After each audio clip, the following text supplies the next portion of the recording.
Right, so here's a new prototype that I've come up with.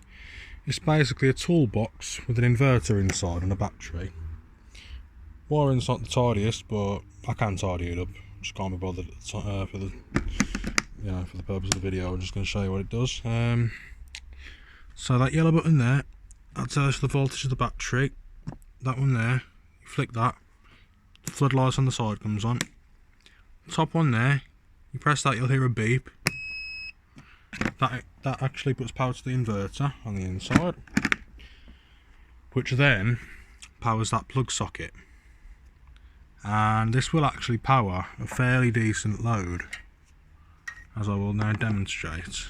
Bearing in mind this isn't a trick, this will actually power 240 volt devices with ease.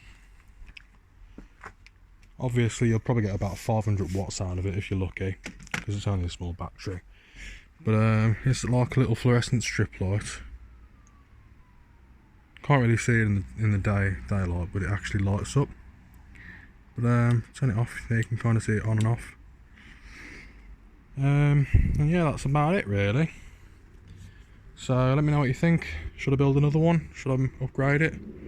Or is it a little bit on the over the top side? So yeah, what do you reckon? Let me know please. Thanks for watching.